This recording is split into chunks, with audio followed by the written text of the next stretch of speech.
ယောက်ျားကိုမနဲ့တိုင်ကောက်ဆောင်တွေကဖြော်တိုက်လို့တိ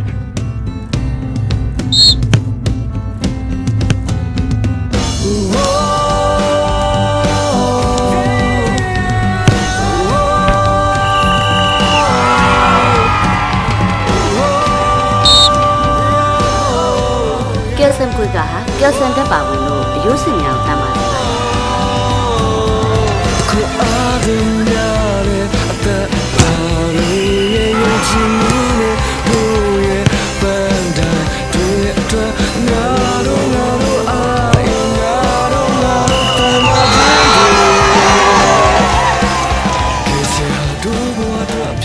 အခုလိုအဝဲခံရင်လည်းတောက်တာပဲ